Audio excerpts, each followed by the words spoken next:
Hey everybody, welcome back to the 6 round post-fight show with me, Zane Simon, and my co-host, as always, Eddie Mercado.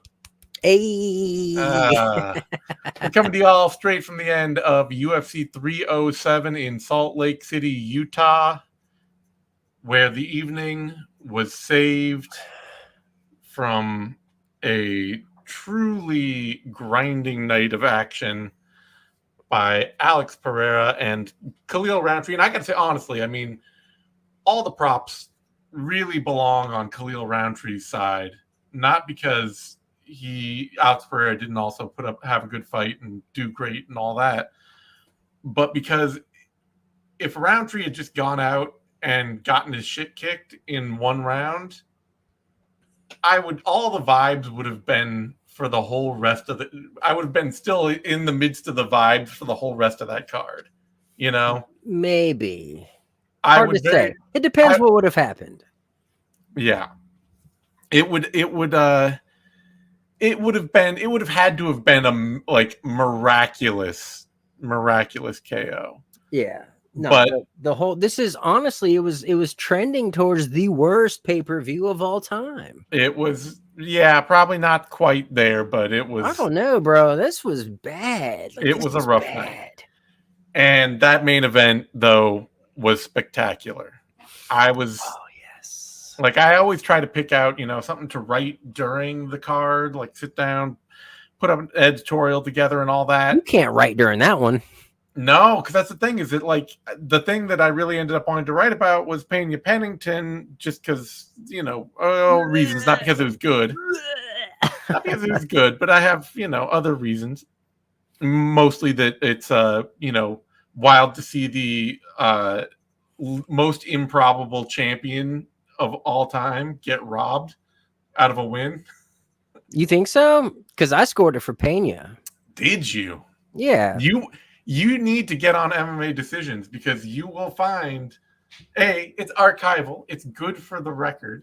No, it doesn't do anything for me, though. You're helping the world. It doesn't do anything. That doesn't help the world. It helps the world. Helping the MMA community does not help the world. I am convinced of this. But you would be the only person out of the 40 people who turned in a score that scored that for Pena. Oh. Well, honestly, I don't give a fuck because that fight sucked. So they all both deserve to lose as far as I'm concerned. Yeah. Anyway, that was my thing that I was going to write about. And I could barely put a sentence together during that main event because it was so tense and so on the razor's edge the whole time. Khalil Rountree was fighting a perfect fight for 2 rounds, honestly, taking the opportunities when he saw them, not overextending himself. You notice if you watch that Pereira did not land one counter left hook in those first 2 rounds, pretty much at all. Rountree never let himself get out over his feet, extending himself. Notice if you, yeah, sorry, yeah. He, and he looked fast. He looked dangerous. He looked like Khalil Rountree. Yeah. He didn't look like he was dwarfed by the moment, which happens, right? Yeah. But no, you really have to credit him because it's really 3 things. One, I think he came in with a broken nose. And that's his nose was busted. Because you're breathing through your mouth. Yep. 2, at elevation. That's a double negative. Heavyweight. And 3, this is a 5-rounder. He's never been 5 rounds. So the deck was stacked against him coming in, but I think he did his damn best. I'm super proud of his performance. He showed the fuck up. He saved the night, like you were saying. Yeah. And I mean, I would love to see. I'd like to see a rematch down the line. Yeah, well, I mean, the fight that people are talking about right away that I saw was people asking to see Khalil Rountree versus Yuri Prochazka next. Oh, that's fantastic, right? That's fantastic. I'm really glad the UFC kind of. I don't want to say shunned, but they rightfully passed on Ankalaev and was like, "You're fucking boring." Yeah. Yeah. Let's get someone exciting in there, like Khalil Rountree. And Khalil showed up and did his damn best. And you also have to credit Poatan for having a fucking game plan out there. Of like, hey, I'm taking him to deep waters for those three little things I mentioned just a second ago. Like, he knew, I'm going to cook this guy. Yeah, because I mean, Rountree gave Pereira a lot of empty space to work with early in this fight. Let him have the chance to be on the front foot, to lead a little, to, you know, open things up. And Pereira very wisely was just like, you know, look, it was a terrible night for the booth, but credit to DC. He had a couple of good points. And one of them was that Pereira does, like, when he gets caught, it tends to be when he is charging forward and he has somebody on the ropes. And so he just stayed very contained, didn't take any chances either, took what he could get and, you know, just picking his spots. And yeah, he slow cooked Rountree. It was, you know, it was a great fight from both men. And I love to see it. I was thrilling the whole way through, and yeah, I mean, I've been an Ankalaev fan forever. He will get his moment. I'm sure of it. I'm sure he'll get next. But I also just think that when you have the chance, it's combat sports, it's sports, it's always got to be thinking about entertainment. And when you have the chance to make a cool fight instead of a really boring fight, you should make the cool fight, you know? And Rountree Pereira was the cool fight. 100%. You know, and honestly, I hope they skip Ankalaev again. I hope he's not next. I'd rather see the Dricus fight. Dricus and Poatan, that's fucking, that's boner central, right? They're gonna put Ankalaev. Oh, wait, actually, Ankalaev is fighting Rakic. Actually, there you go. So let them go hang out. But honestly, I think I got the biggest hard on to see Pereira at heavyweight. I've wanted to see this since he won the 205 title. That was like the first thing I tweeted out was I need to see him at heavyweight, him and Tom Aspinall. I just want to see it. Like, it's such a freak show fight. High level guys. Like, come on. And you know John Jones is not going to fight Tom Aspinall. Not happening. Never. No. It would never happen. Jones has already started talking about, this is my last fight, warming up to this big thing. Like, that's the only promo he's cutting out there is, this is the last time y'all get to see me. So, you know, show up. And I'm fine with that. Like, he's done, he gave us more than we deserved from John Jones. Like, if he is more than you know, he can ride off into the sunset and all is well. Well, he can take a cab off into the sunset. I don't want to see him behind the wheel of anything. Well, I meant like a horse. I saw him with a cowboy hat. Definitely not a horse.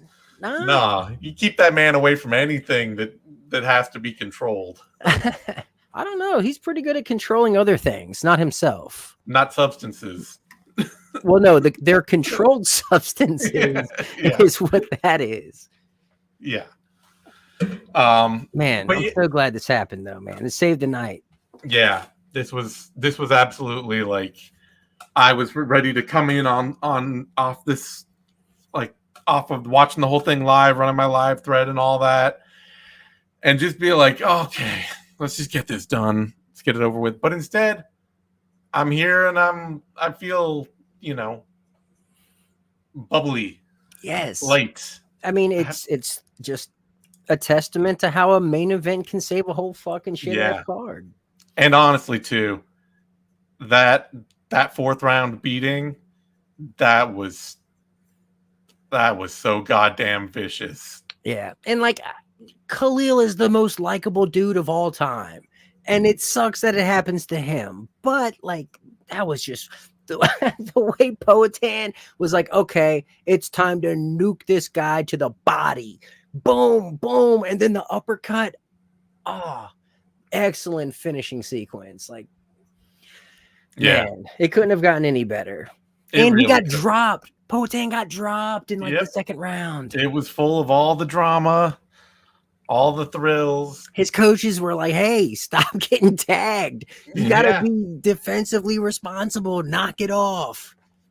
Oh, it was fun as hell. And then, of course, Rountree afterward with that huge blood thing coming out of his like nose. Snot. I don't know what it was, like brain tissue. I don't know what it was. He was like pulling on, and I'm like worried, like, is that actually attached? I don't know. You want to pull on that thing, right. Yeah, but what a class act Rountree was. Just continuing to be as likable as possible. I wonder, man, I got to see that. I want to see that rematch. Not instantly, but sometime soon. I want to see them run that back again. Yeah. Now that Khalil has experience, deep waters, maybe not at altitude. Like, let's. Yeah, get Rountree in there against Vieira. Get him in there against, let's see, who else is up at the top of the rankings here? Get him in there against Jamal Hill. I'd love to see that fight. And, or maybe even Jan, get him in there against Blachowicz. Like, get him in against one or two of these guys. Even if he doesn't win them all, just get him in some more big fights. And if he comes out on top at one point, it's like Gagey or Poirier, right now. 100%. It's like, just shove him back in a cool title fight if you've got the chance. I'll watch it, No, I'm here for it. But I think, is Sean Strickland's fighting Dricus next? Is that rematch happening? They haven't officially announced it. I would assume that they are waiting for the result of Chimaev Whitaker before they figure out what to do next for Dricus. Man, I want Dricus to move up. I want to see that fight. If Chimaev mops the floor with Robert Whitaker, that they're going to do Chimaev Duplessis. I think he's going to darce him between you and I. Whitaker's getting darsed. Yeah. Say it. All right, we got some people asking, do we want to see Alex Pereira versus John Jones? Of fucking course I do. I want to see it. I know it's not going to happen, so I'm not excited about it. But, I don't think, even the boring ones, even for as big a piece of shit as he is, I don't think there's ever been a John Jones fight I don't want to see. I think it's, how you coined the phrase two true outcomes. Yeah. Either Jones gets knocked out or Poatan gets submitted. That's it. There is no in between on that fight. But I'd want to watch it. I would love to see it. But again, I would love to see Aspinall and John Jones. But we got to stop this. Jones has one more fight and it's Stipe. Stipe has one more fight and it's John Jones, and they're both done. It's a double retirement fight. Yeah, we got to stop smoking that crack. It's done. It's over. It's been over for years. It's like the Conor McGregor. He's not fighting again. We got to stop. Let's let these guys just go on about their business, and let's do fights that might actually talk about fights that might actually happen or have a chance to happen. Yes. So the other one that we should talk about then is, you were saying, do we want to see Dricus go up and fight Pereira, right? Yeah. 100%. That is, honestly, if he did that, you can, because I will, I hate to say it, Ankalaev Rakic is like which of these totally unfun guys do you want to see fight for a title next? Boring. So yeah, if Dricus wants to go, he is huge, and that would be a fun as hell light heavyweight fight. I'd be here for it. That's honestly, I probably want to see that more than anything except the heavyweight fight for Poatan. Yeah, the Dricus fight. That's number one. That's the most exciting, right? The most anticipated. I would get butterflies for that fight. Yeah, I do honestly think this is true, that they won't allow Duplessis to go up. They want him. I think they're waiting on that Whitaker Chimaev winner. And if that fight sucks, if Whitaker wins it and it's just nobody cares about another Whitaker title shot or something, then they'll do Strickland Duplessis too. But which is cool because whether Dricus wins or loses to Sean Strickland, he should fight Poatan. yeah. There you go. All right. Main event, absolutely fantastic. Co-main event, pretty terrible. Yeah, as advertised, right? Yeah, as advertised. This is the outcome that the UFC wanted, though. I think very clearly. Oh, 100%. You gotta understand. Well, for one, I'm glad Pena won for two reasons. One, I picked her. Yes, so did I. Two, the build up with Kayla Harrison is going to be so much more entertaining, or just it might be cringy as a motherfucker, but it's far superior to whatever the build up would have been with Pennington. Yeah, Pennington she's probably like the most professional fighter on the roster. Like somebody described her in my live chat as the personification of monotone. Just like sure is just the most even-keeled, unexciting, uninteresting, which is ironically the opposite of a professional fighter. Yeah, I know. Yeah, she's boring as fuck. Like we can say it. It's fine. She's boring. Yeah. And so Pena gets the win. She's insane, and she only says the most random stuff. Like they handed her the promo for Kayla Harrison after the fight, and she just starts calling out Amanda Nunes. Which is brilliant, by the way. Yeah. It's a bigger money fight, and this is prize fighting, so you need to go after the biggest payday possible. And that's a fight that she's already won. So unlike Kayla Harrison, it's not a fight she looks at and thinks, oh, I can't win that. Yeah, no, I'm completely fine with that call out. Brilliant, in my opinion. Go for the money. Kayla's not the money. Nope. It's more risk. Like Nunes is all risk, right? She's so dangerous, but the payoff is there, win or lose. So I respect the call out. Yeah. I don't think it's going to happen, though. I don't think Nunes is sitting at home watching this being like, I got to get in there for this. She's like, these bums. Like, honestly, this is the worst division in the UFC. Like, I'm watching this title fight, and I'm like, this is a fucking title fight? Case in point. Like, yeah. Man. It is one of those things where I have to wonder, does Juliana Pena's boxing coach look at her during these fights and think, maybe I should go be like an insurance adjuster? She won. Maybe. Yeah, she did. I mean, it is insane how uncomfortable she looks when she has to throw her hands. Like, for a championship level fighter. Honestly, Pennington's not that much better. Pennington is much more comfortable. She's just also like the least athletic person that's ever won a title. Like, she threw that high kick, and I am absolutely 99% sure that like a hip abductor exploded when she threw that high kick. I don't think her leg has ever gone up that far in the air before. Just as unflexible and slow-footed as anybody who has ever reached the highest levels of MMA. No, it speaks to how shitty that division is. Like, the skill set is so low. Like, you look at 125, you look at 115, it's like, holy shit, okay, there's some fucking skill and talent there. You look at 135 and you're like, am I at fucking Walmart? Like, what am I watching here? What is this title for? Yeah. There shouldn't be a title at 135. There shouldn't be. This is bullshit. It's like, I'm embarrassed. I'm embarrassed by that division. It's that bad. The last two title fights, the Pennington title reign, Mayra Bueno Silva and Juliana Pena have both just looked like neither the champion nor the challenger is really prepared for this level of MMA. It just, at least in the Amanda Nunes era, you could always say, okay, well, maybe the challenger isn't prepared, but the champion certainly is. The champion looks like a champion. Yeah, the champ looks like a champ.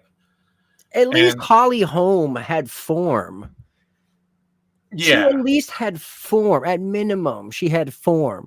The two in there tonight, no. They look untrained. They look like they didn't know they were fighting. Yeah. So it is desperate hours. Like I say, this is the best outcome for the UFC because they'll do Harrison Pena next. I really doubt that Nunes is ever coming back. I know she's like made little hints and stuff here and there, but I've also heard like I think at one point she even said that like her legs are just shot at this point. You know, just many. She's paid her dues. She's paid her dues. And it's like it's crazy too because remember Ronda, like the sport caught up to her and surpassed her. Yeah. But with Nunes, it didn't. No. Like it got worse. I will still hold that the UFC went all in on Ronda Rousey and the Ronda Rousey era with no interest in developing anyone or promoting anyone outside of Ronda Rousey in that time at women's bantamweight. And then Ronda Rousey quit. She lost and quit. And the UFC basically went through like a 5 or 10 year period of just being like, okay, well, we've got the people that we had for Ronda Rousey to beat still, and that's all we need. We don't need to try to do anything different. We don't need to try to make anything different out of this division. And, you know, the result is that like Miesha Tate comes back after 5 years of retirement. And they're like, oh, yeah, she's ranked 10. That's fine. Oh, yeah. You know? Well, according to Dana White, don't you worry, Zane, because AI is coming to solve the ranking issue. That's right.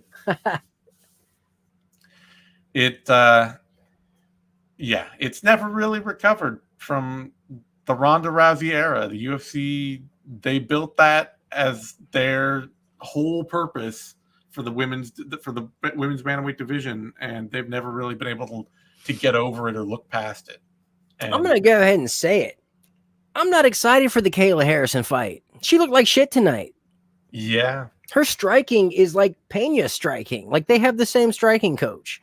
Harrison has the small benefit. Pena like gets off balance the moment she throws anything. Anything she does basically has her like up on one leg like she just slipped on a bar of soap. But Harrison at least like she can look slightly collected when she's throwing only or when she's defending only, but she can't do anything else in either of those phases. So when she's throwing, if she gets hit, it is a complete shock to her. And you can see it just rattles her totally. And if she's defending, she cannot throw back. She cannot counter. She cannot do anything other than keep her hands up. That is all she's prepared to do. Well, and that's even more so true the longer the fight goes on. Yeah. To start the fight, she has a little bit, like, honestly, I gave her the first round, Pena, because I thought she landed the better punches. They were ugly as a motherfucker, but I thought she landed the better punches. Yeah, I'm not gonna really argue it. I think Pennington won the first round, lost the next two, won the last two, but it is one of those things where, you know, if Pennington is also if she's gonna feel like, oh, I won this fight and I got robbed, they should be like, yeah, but you also dropped Juliana Pena and then went and like tried to dive on her and grapple with her.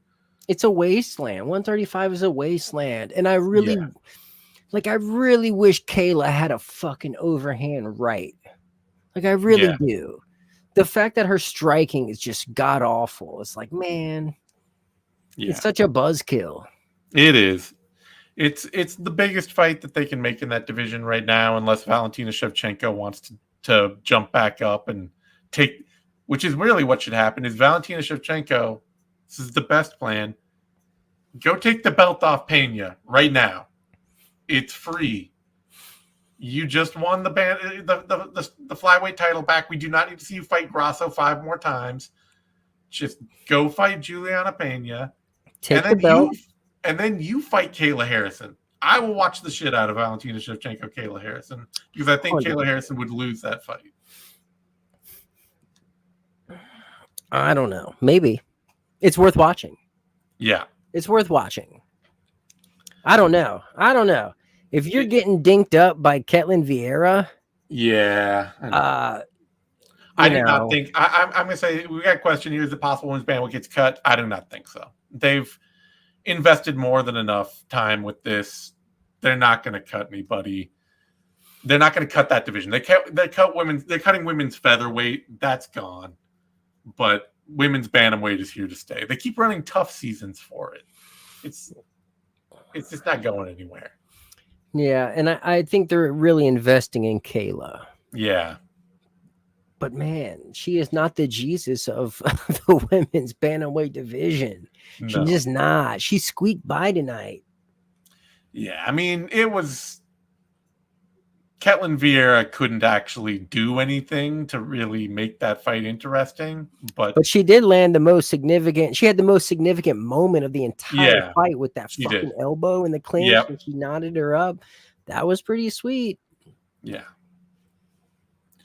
All right. Let's talk about bantamweight bout now. Mario Batista. Man, it's just getting fucking worse. Right. It's getting worse and worse and worse. But holy shit, I'm so glad this happened, Zane. And I'm going to tell you why. Because I realized I haven't been rooting against many fighters at all. I just haven't been. I've just been like pro everybody. Yeah. And I'm ready to change that. I finally have someone I can root against, Mario Batista. You wasted a fight with Jose Aldo? You come and hump his fucking leg? Oh, I hate your ass. Damn you. And here's the other thing. He keeps popping up on Facebook and the people you might know. And I'm so fucking glad I didn't add his ass because I don't like him. I'm sure he's a lovely human being. Nothing. I respect him as a human. But like as a fighter in the entertainment business, oh no, his style whack as a motherfucker. Not a fan. Hate it. I will say I picked Batista going into this. Traitor.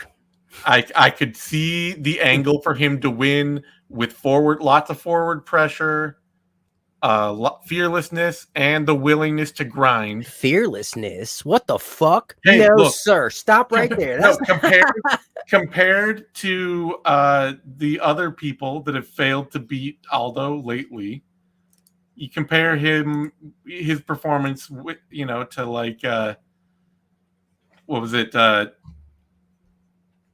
Rob Font or Jonathan Martinez.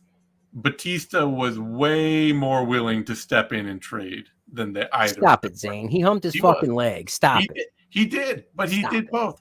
He stayed on the leg at least. They both got a taste and got off the leg. Not impressed. And then stayed away. I can't wait to hate on him on his next fight. I picked Batista going in. I definitely still think Aldo should have won that fight because I scored it for Aldo because I did too. The third round, I mean, what did Batista do? Yeah, he just pushed him against the cage. You should not be rewarding cage pushing. It is the worst kind of control. Shouldn't be rewarding it. It's a waste of Jose Aldo. Yeah, and every time they separated in that third round, then Batista did look he did look scared of Aldo's power. He looked like he did not want any of that fight. Yeah, he looked like he sucks, right? I don't know how he won this fight. I'm going to go full in on him. I don't like him. You know how he won it, though, because he had the clinch control that sucked. No, he had coitus with Aldo's leg. That's how it happened. Yeah. Like full-on intercourse. He penetrated his leg. I'm just saying, at the same time, it is kind of Aldo's fault that he lost this fight. Oh, stop it, Zane. It is. You should be ashamed. You let a man hump your leg that long. You are only asking to lose. Aldo did look tired in the third to start it, but still, I'm not gonna give any credence to the fact that Batista did something of any note here. Like complete hogwash. Well, you get to feel vindicated then, because apparently Dana White is pissed about the judging in that fight too. So it probably means that Batista is going to get absolutely shit nothing for winning that fight. Which is what he should get. Like, he shouldn't get any kind of push. He should have to fight like someone not ranked, or, you know, cut his ass. How about that? Batista should be cut from the UFC. Do not cut Batista. Do not cut him. No. I'm rooting for you, Batista. Nah. I picked you to get a really, really hard, grimy win, and you did. You're a traitor, Zane. I'm a traitor, but I'm at least I have to revel in my traitorous. You must like boring fights. I do not. No, you just want fodder for your depressed us. That's it. Yes. That is it. Thank you. You've learned. But yeah, no, they probably give Batista somebody like Montel Jackson or something. Like, they should give him a pink slip and cut his ass. Oh, maybe Marlon Vera coming off a loss. Yeah. Well, no, that's too high. He needs to fight someone unranked, he needs to fight like some grindy wrestler that's unranked, that's going to hump his leg for three rounds. Man, I cannot wait to root against him. Ooh. I feel bad for the kid. I do. You feel bad for the leg humper. I feel bad for the leg humper. This was an impossibly hard fight for him, and he found a terrible, ugly way to win it, but he won it. And now he's gonna get. I didn't think so, but who'd you score it for? I scored it for Aldo, but he officially won it. Oh. He officially won it. But if apparently Dana White hates him now, and it's like he doesn't deserve that. Dana's not the only one. Yeah, I know you are, but let the man keep moving forward. No, nah, not after that. Have a heart, Eddie. Did he even get a takedown? Let me see stats here. I got him. He is credited with. I cannot believe a Wallenstall 0 takedowns. Wallenstall won a fight in 2024. That's. I thought we were more mature than this, Zane. MMA, we are not more mature than this. MMA is anti-maturity at all times. Come on, leg humping, man. See. For Aldo, though, I had people talking about that they wanted to see off of this fight if you could win it, Song Yadong. I don't even know what to do with Aldo. Say put him in against Song Yadong. That's a cool fight. Why is Henry Cejudo ranked? Yeah, do Henry Cejudo. Why is he? Does he fight anymore? I don't know. I don't think so. He keeps talking about how he's retiring, and then kind of. No, what you should do is, if O'Malley is not going to fight Merab next, then you should do Aldo and Merab too. You want to see Aldo lose again this way? No, but I'm saying he's fucking old and his days are numbered. So let's get him the title shot now, and fucking be done with it. No. Yeah. Do him. Well, I still want to see Aldo against Dominic Cruz, but I know Dominic Cruz wants none of that. Yeah, no, that's the dream match for sure. Just before they retire, please. All right. Although I think Dom's already retired, honestly. Well, somebody's saying this was the last. I thought has not re-signed with the UFC, and this was the last fight on his contract. I thought last fight was his. Yeah, I thought he only had one fight on his contract with the UFC, and that was his last one. And then he did re-sign. And this was the first fight of his new contract. Let me see. Is it written anywhere? I don't know. Not worth looking up. Anyway, let's talk about middleweight. Well, I think Aldo's got the clout to be like to sign a one-fight deal. It could be. I think he will stay with the UFC, honestly. The way he's been talking, I don't hear anything from him at this point anymore about. I don't know. After this bullshit, when the judges are rewarding a leg hump, I don't know. He looked so defeated and crushed by the judges' decisions. Yeah, he did. He thought he had it.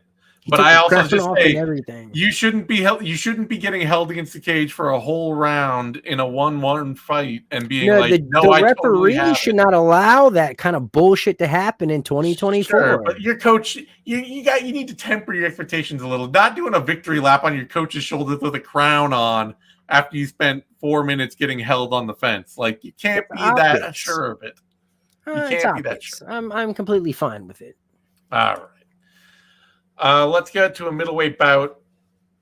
Roman Dolidze, Kevin Holland. Man, this could have been And so much fun. it also could have been super boring. It could have been Kevin Holland just getting held down or held against the fence by Roman Dolidze. That was what I was expecting. Honestly, it was headed a little more fun until Dolidze got that takedown. Yeah. And once he did, I was kind of like, okay, well, this is just going to be where the really big guy lays on the not that big guy. So I on the one hand, it sucks to see a fight like that, or a fight get ended by a injury stoppage like that. Yeah. On the other hand, this was the one fight on this card that I just hated from the outset. Like I didn't want to see it ever. Really? After the co-main event you were up for? But yeah, because I mean, Pena Pennington. what? I may not love that fight, but I at least understood that it was, if you've got Pennington as champ, it was the only fight that they were going to make other than Harrison. Look, it's not my fault that they have this division. No, it's your fault for liking that matchup more. I thought it than was this fine. one. I didn't. Dolidze Holland is just a fight I never want to see. At least they're skilled. I said what I said. Dolidze is kind of skilled. No, he's got grappling. Yeah, he does. That's true. But he's got a black belt now after popping that rib. And he has a black belt. And here's another thing. It's a legit win for Dolidze. He caused the injury. Fair play, but it still sucks and it's still anticlimactic. I will argue for that Brian Ortega has a legit submission win over Vieira Rodriguez. Well, you don't know the difference between an injury TKO and a submission, apparently. But let's not have that conversation again. This is an injury. That was an injury caused by a submission attempt. Whatever. An injury is a TKO. Even if it's caused by a submission attempt? Well, if it's a submission that attacks a certain something. No, you hyperextend an elbow with an arm bar. You rip out a shoulder with a Kimura or an Americana. But what if you rip out a shoulder with an arm bar? That's what I'm saying. And it wasn't the arm bar. It was Ortega ripping his own arm out of the socket by trying to pull it out. To fight an arm bar. To defend the arm bar. The arm bar did not go to completion. Did the arm bar go to completion? No, it didn't. Well, TKO. He completed enough to injure him. What? I'm gonna have this fight with you. Anyway, forever. You're gonna be forever fighting this battle. That's okay. But credit to Dolidze. He did what he had to do. I think he called out the winner of Whitaker Hamzat. I wasn't sure. It kind of sounded like that. I didn't listen to anything he had to say after. I'll be honest. No, you didn't. You didn't miss much, but I don't think he should get either of those. Yeah, no, it doesn't seem. Like I say, the winner of Whitaker Chimaev is more likely to get a title fight than they are to. But I think he was also up for the loser of that. Okay, well, who cares? If you're calling out a loser of a fight, I don't care. That's not interesting to me. If you're like, oh, I want the guy that just lost. Like, come on. Come the fuck on. Really? Who else did? Someone else did that tonight. Yeah. They called out someone on a losing streak, like a 3-fight losing streak. Yeah, they called out Kamaru Usman. There it is. It was Buckley. His classic call-outs. But, somebody talking about the winner of Pereira versus Hernandez for Dolidze. That's a waste of either of those guys, in my opinion. Yeah. I mean, I would definitely watch Anthony Hernandez Dolidze. That would be interesting to me. Hernandez absolutely demands to grapple, so would be fun. That would be kind of fun. Sure. Otherwise, do Dolidze Allen. even with Allen coming off a loss. That's a great fight. Guys with Yeah. suspect stand up. I like that. Yeah. I'd do that. Somebody else talking Paulo Costa in here. You can't expect him to fight. Yeah, you can't expect him. And he wouldn't show up for Roman Dolidze. He just wouldn't. Like, there's no way. Yeah, no. So, and he's already fought and lost to Marvin Vettori, so I wouldn't give him anything up there. But yeah, Brendan Allen, Roman Dolidze, that's a cool fight.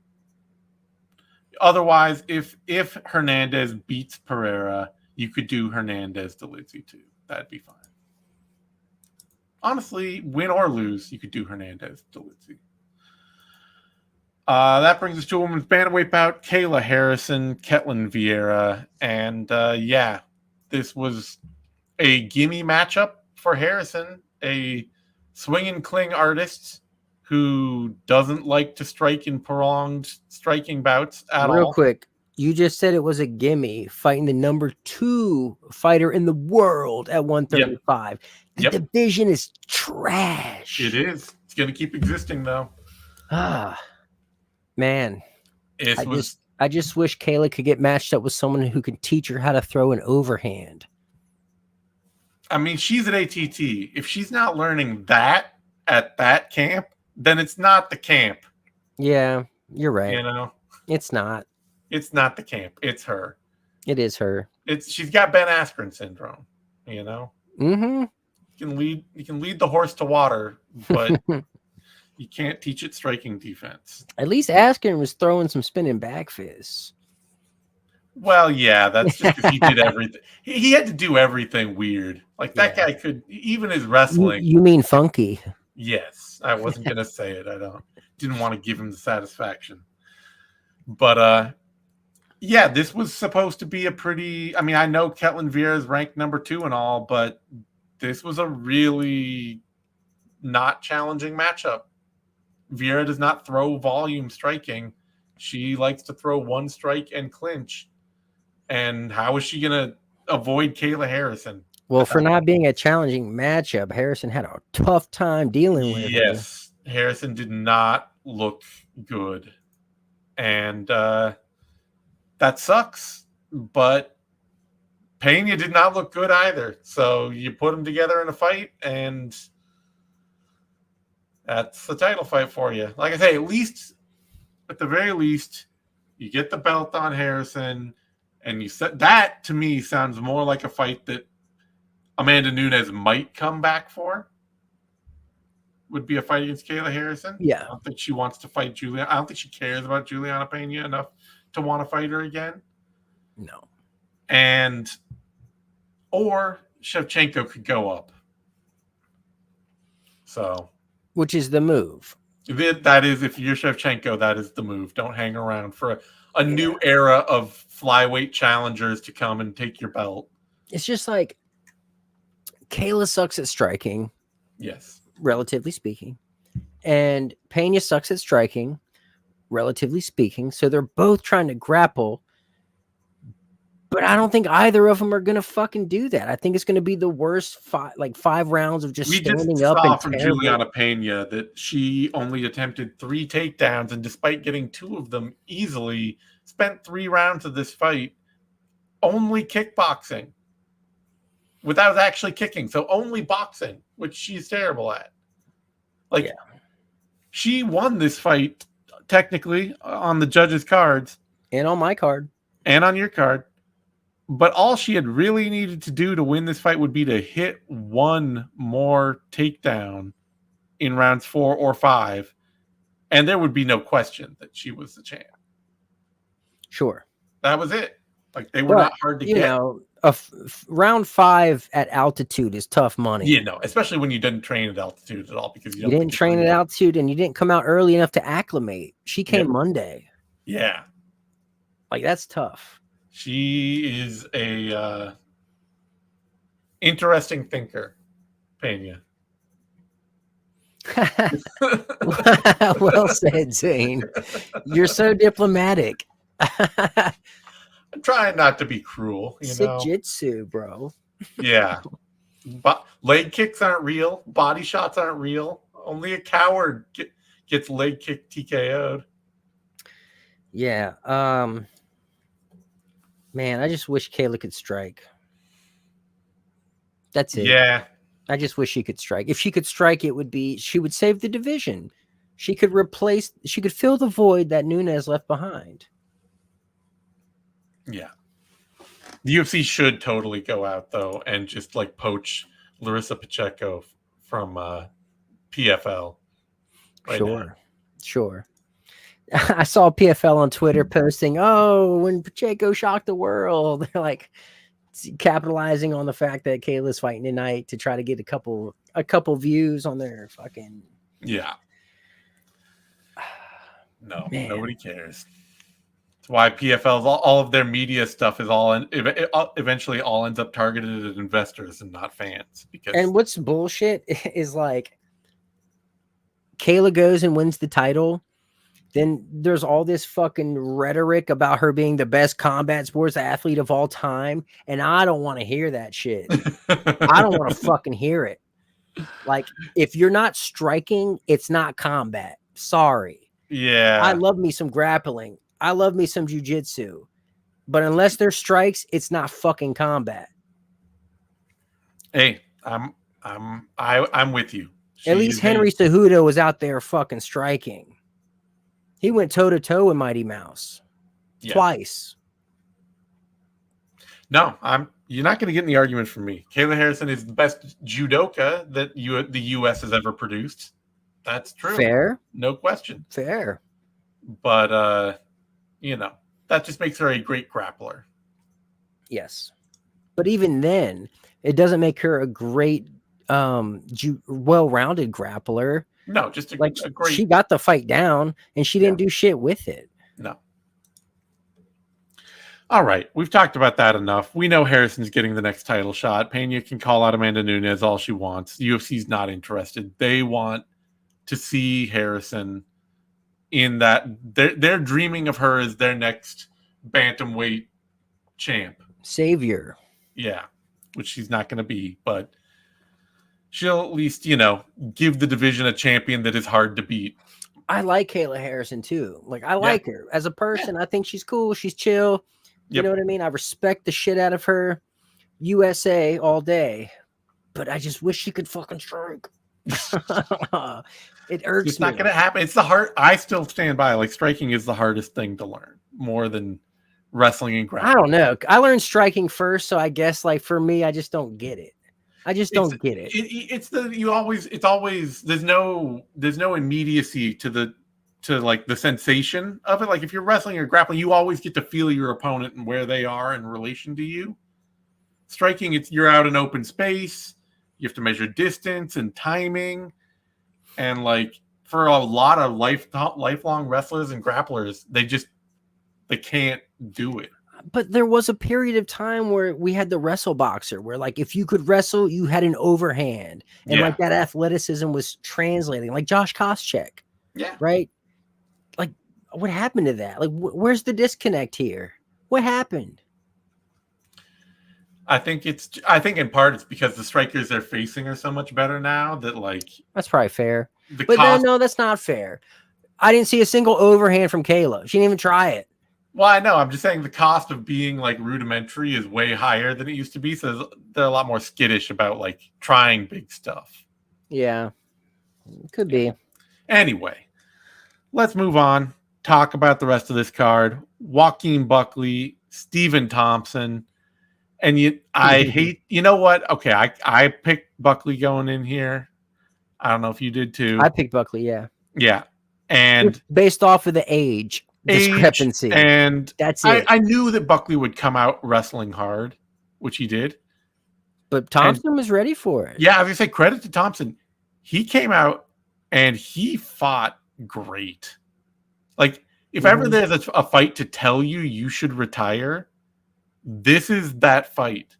Because you go out, you do everything right, you hit all the boxes, you're prepared, you're countering the wrestling, you're staying on your feet, you're doing all your shit, and this dude just lunges after you and knocks you fucking cold. Like, I don't know. You also When you got to keep in mind that this is altitude. you got to Like, keep in mind, these this is old 41, guys, Eddie. but the old guys at altitude, like, it's tough. Like, that third round is. I know.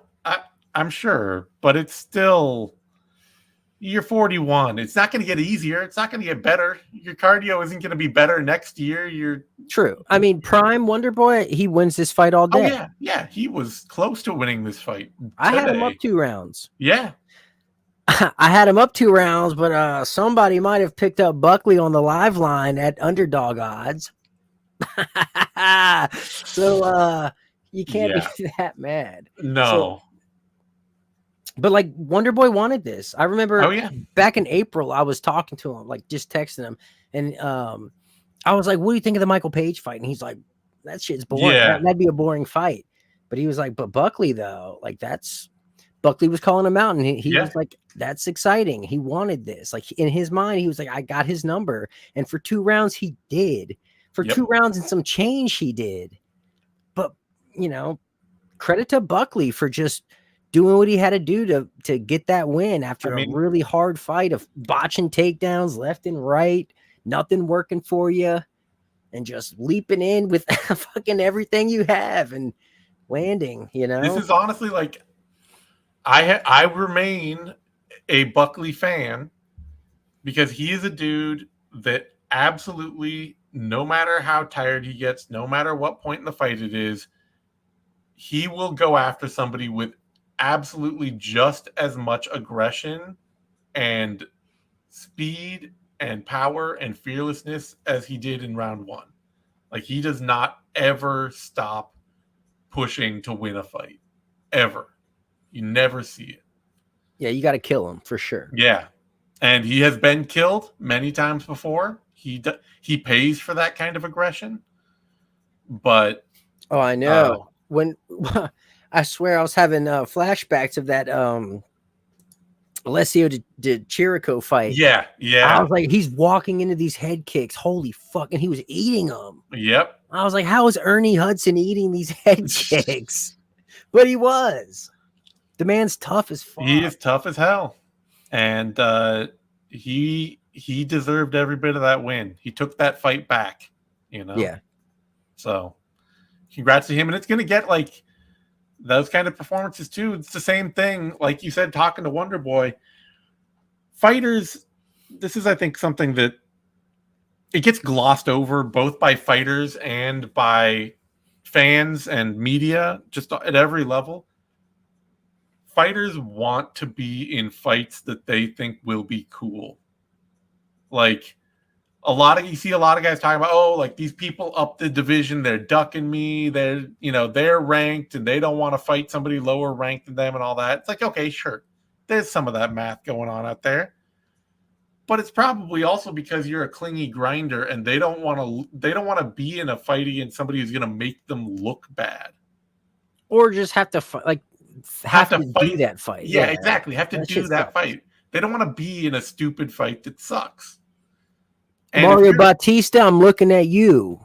And if you're absolutely thrilling and you're out there knocking people out, even if you're super dangerous and clearly super dangerous, but you're going out there and you're having wild, fun fights, fighters up the division will look at you and be like, hey, I'll take that fight. Like Dustin Poirier fighting Benoit Saint-Denis. Or fucking tonight's main event, Khalil Rountree getting a title shot, being number 8 in the world. Excellent. Fans like, yeah, let's do this. Exactly. Fighters are excited to fight other fighters that they think are fun. And so fighters are down to fight other fighters. Yeah. Not leg humpers. Mario Batista, I'm looking at you. Oh, he's getting it, Zane. He is getting it. You're never going to leave him alone after this. Well, so, I needed someone to root against. Chael Sonnen's retired. I need someone to like hate on. Is Buckley going to actually get Kamaru Usman to fight him? I don't know. But Kamaru Usman's ranked number 2 in that division. So even off a bunch of losses, it's a good call out to make. More likely, he probably would be more likely to get somebody like Sean Brady. I'd love to say Ian Gary, but Ian Gary's not going to fight Joaquin Buckley. He does not care about that fight at all. Yeah, it's weird. I think you booked the JDM fight. JDM would be awesome, honestly. That's the match. That'd be a That is a great brawl. fight. Yeah. JDM, if Also, he'll take it. I feel like we need to shout out Buckley for moving down to 170. Oh, yeah. No. That's his division. He did not lose an ounce of strength. He looks exactly as big and as muscly as he did at 185. And fast. And he's fast. Which is crazy. Slower. You move down and you're fast. You're still as fast as everybody else. But again, Wonder Boy's, 40. 41. So 41. But even still, Buckley, he looks great at welterweight. And if he could just add a cut, all I really want to see from him, honestly, is just a tiny bit more deception in his speed. Like, just all you got to do is be 5% more Josh Emmett, where you have 2 speeds of punches you throw. Josh Emmett, over time, he was throwing only heaters, and he learned, like, if I throw like a light jab and then a heater, we've talked about this before. Faster. He's not like a half beat guy. He's like beat. He is. It's not the like most predictable tempo fighter. Beat half beat. It's just beat, which is predictable, and that's how you get slept by DeChirico and Holland and Curtis, right? Yep. Because those guys can half beat it, and that's where you catch people when they're not ready. Yeah. So, but people, I think, they're going to be more likely to take a fight with Buckley. Usman might, JDM might, Brady might. Guys are going to be more likely to want to fight him because I'm a fan. I like Buckley. He's a lot of fun. He is. Even if he has some of the worst call-outs out there, I don't care. I don't think they're the worst call-outs. I don't think they are either, but a lot of people that's some weird DC beef. That's a lot of people got really weird about him calling out Conor McGregor. Like that was something that anybody should care about. I don't know. But it's like people were talking about him because of that. So genius.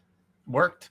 Anyway, brings us to a women's strawweight bout. Yasmin Lucendo, Marina Rodriguez. It was a fight. It happened. This was a fight. Just middle of the road kind of fight. Yep.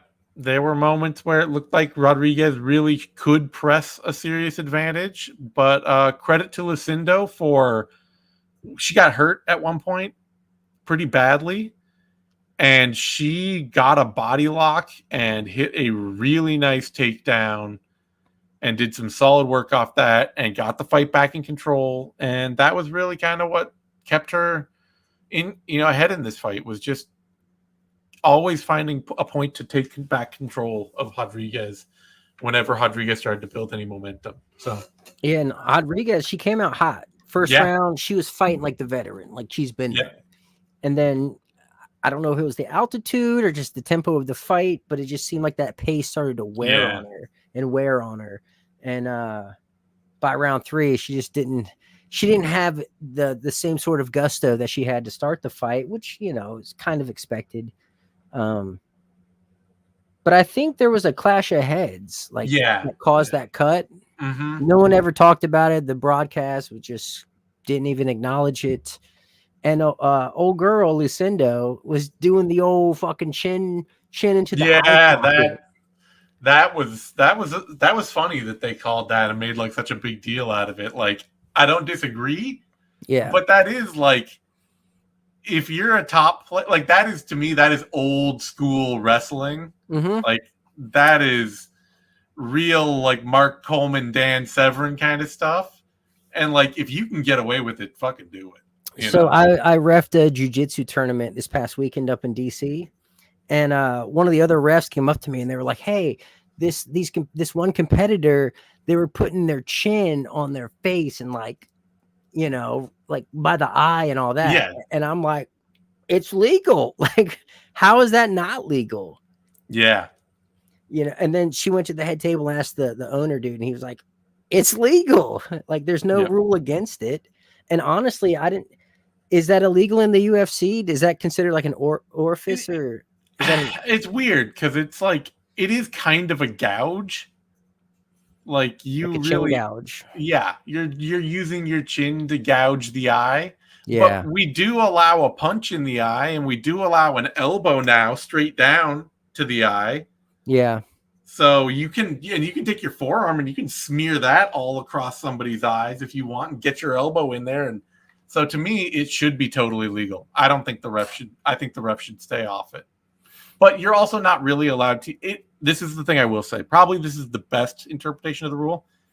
You're not really allowed to use your head as a weapon in any way in MMA. Wrong. Not true.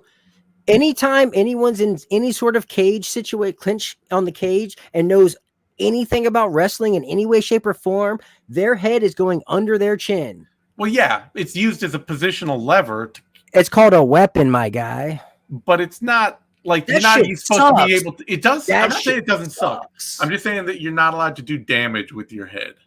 You're not allowed to try and damage somebody with your head. Sure. Yeah, that's true. That's true. Yeah.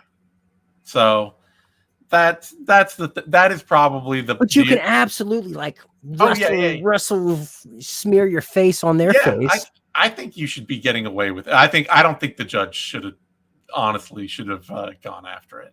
Like, to me, that's just one of those things. It's like they were also like pokey down there. Yeah. It was getting a little dirty. Yeah. But big win for Lucendo. Even in a close fight, woman strawweight, that now puts her. Rodriguez was ranked 6th, and Lucendo was ranked 14th. I don't know that will jump Lucendo. In a just world, that should drop Rodriguez down to like 10 and Lucendo up to like 9 instead of, I guess they meet in the middle. Yeah, exactly. They should meet in the middle. But maybe set Lucendo up for a fight with, everybody's coming off a fucking loss in that division. Amanda Hibash, what is she doing? She is fighting Mackenzie Dern. They didn't already fight? No. Wow. So winner of that, I guess. Yeah, she's fighting Mackenzie Dern.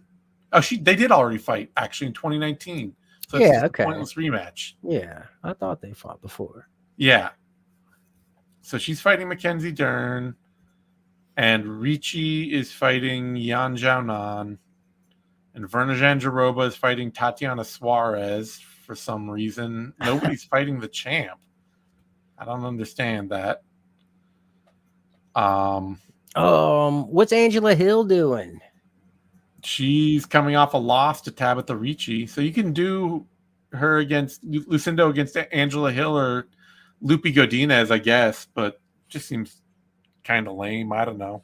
Yeah, well, it's going to be lame, I guess, for a little bit. But again, she's like 22 years old, so she's got all the time in the world. I would not hate seeing her against the winner of Hibash Dern. Yeah. Yeah. All right. That brings us to a lightweight bout. Alexander Hernandez, Austin Hubbard. Shame on all of you. I feel like I'm the only one that picked him here. Hernandez? No, I'm just kidding. I totally understand the fade. I wasn't gonna fade him.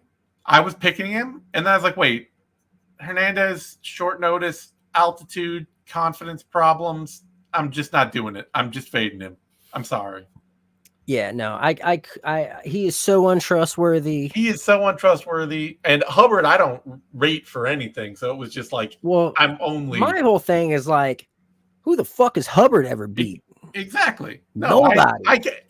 If this fight had been booked from the outright at sea level, I would have picked Hernandez every day. Yeah. But I couldn't pick Hubbard here. Hubbard's never beat anybody of note. No. And I know Hernandez isn't trustworthy, but at least he's beat people. Like, he's beaten people. Let's see. Did I actually pick, or did I end up? I'm not actually sure I scored this fight for Hernandez, though. Really? I gave the first 2 to Hernandez, the third, obviously, to Hubbard. I gave it 29-28 Hubbard, but I thought Hernandez. I could easily see him winning round 1. I just didn't think he necessarily did.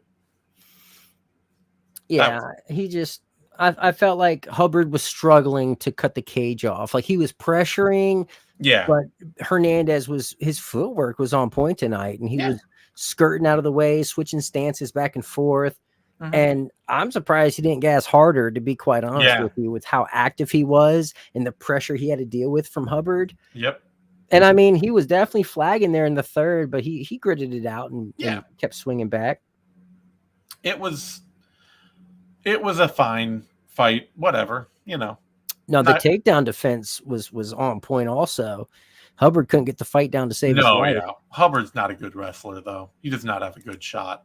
He's a guy who tends to have to be stronger than his opponent to outmuscle them, and he's not going to be stronger than Hernandez. Maybe Hernandez should just stay at 155.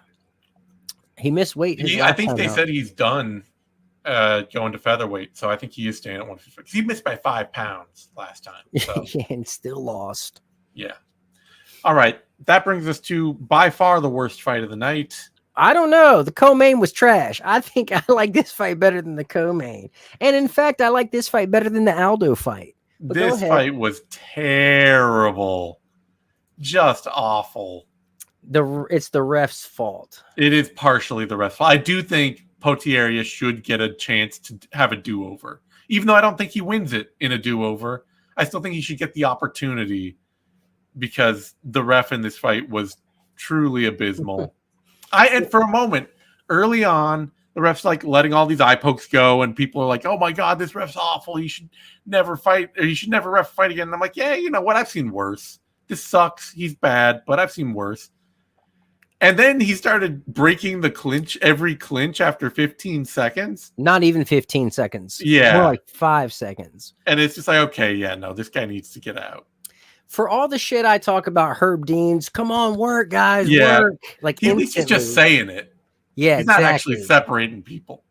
I at first I was feeling bad for this guy because he didn't see the eye poke. Yeah, you're really not supposed to call it if you don't see the eye poke. So it's like, man, he's in a tough spot. Refereeing is hard. Aside from the fighters, it's the hardest job out there. Like it just is. It's real time. You got to be on it. It's so easy to miss things. You blink and you miss the eye poke. But this was just terrible officiating. I think we had 4 eye pokes, 0 warnings. 0 warnings. 0 points taken. And then you add in those clinch breaks that were just like the second they clinched up, he broke it apart.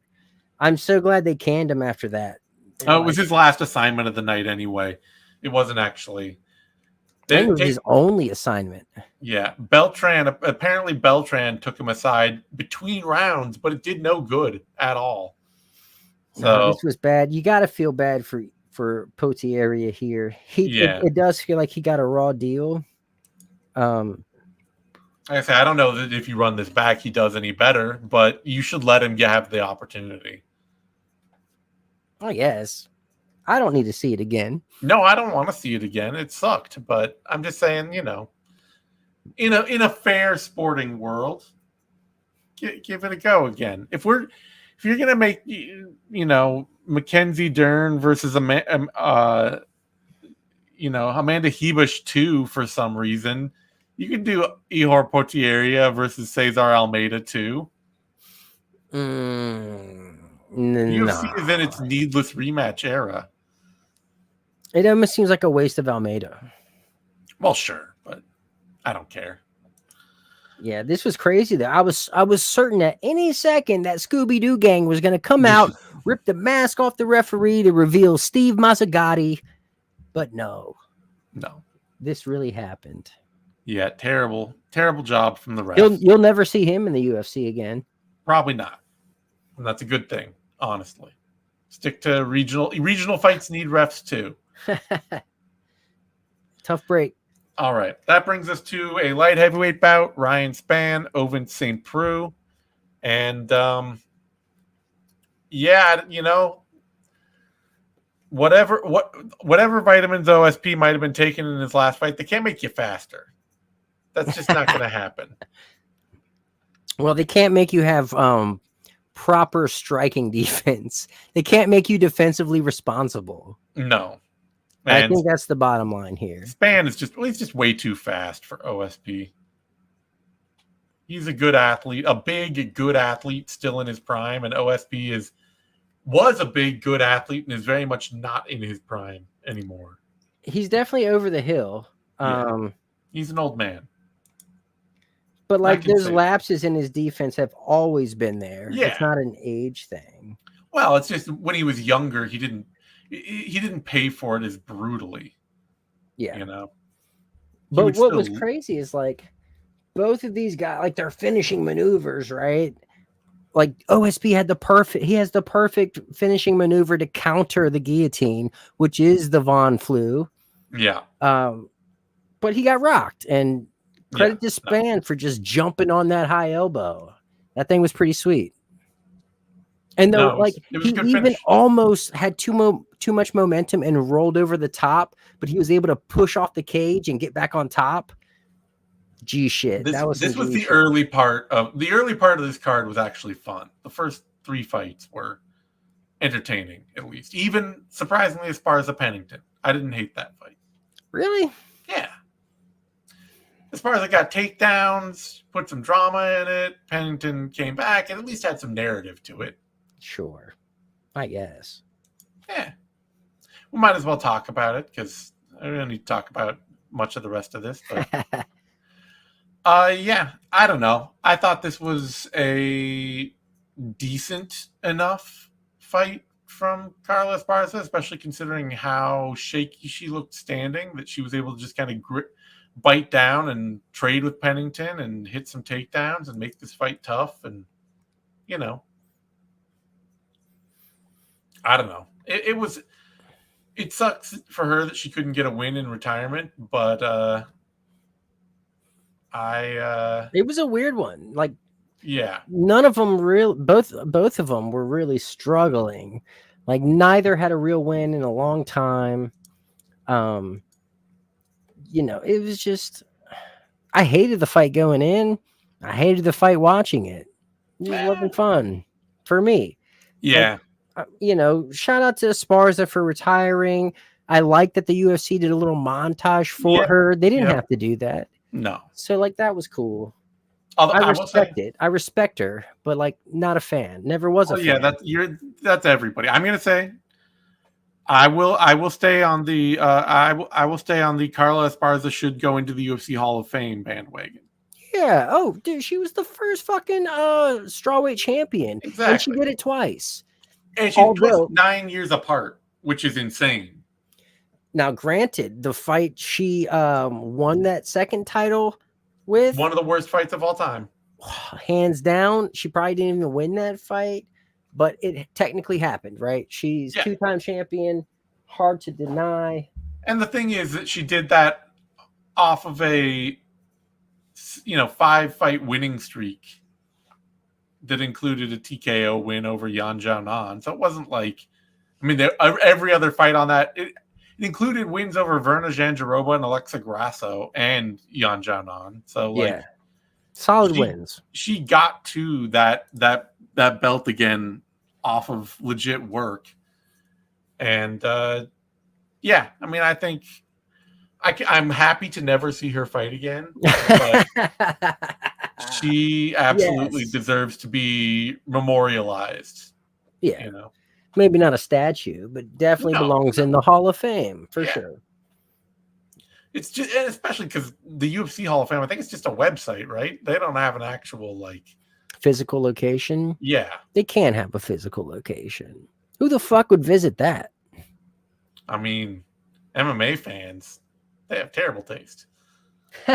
They'll show up for anything, I guess. Anyway, maybe they'll turn the Apex into that one day. Yeah, there you go. All right, that brings us finally Court McGee, Tim Means. I hated to see Tim Means take a loss like this. Always a fan of the Dirty Bird. Sure. But at least it was quick. You know, at least it was over in a heartbeat. I didn't have to watch him take a beating or anything.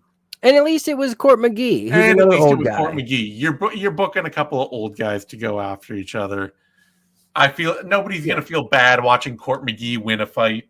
You know, it's been years for him since his last win, and it's home state. You know, I'm happy for him. He's been talking about all those neck injuries he had. Yeah, and he's overcome, and I mean, he threw like a 5-piece combo out there. Those neck injuries, they might have been holding him back. No, it definitely wasn't the Pitt or John Hackelman or anything like that. It was the neck injuries. Yeah. But I mean, I picked Means going in, but whatever. Yeah. I'm perfectly fine. I think both of these guys have real similar stories, like overcoming addiction. So I'm a fan of both of them. Good on McGee. When was the last time he submitted somebody? Never. I mean, never. He beats everybody on the ground, but it was UFC 121 in 2010. He beat Ryan Jensen via arm triangle. Damn. And he won the Ultimate Fighter season 11 with a rear naked choke the fight before that against Chris McRae. Oh, he was actually submitting everybody on the Ultimate Fighter, it looks like. Yeah. I mean, early in his career, he was a submission machine. And then the fighters he started facing got good. And, it's the classic. Well, he was also up a division. He was fighting at 185 for a while, which is not his weight class. But it was a great way to kick off a card that was a big letdown up until the main event. Yep. All right. On that note, we're gonna sign off. As always, check out the description. You can support us on Substack. And if you are a supporter, we'll be back with a little bit of bonus content, dropping that later tonight for our subscribers only. So thank you everyone for tuning in, and we will see you all next time. Peace out.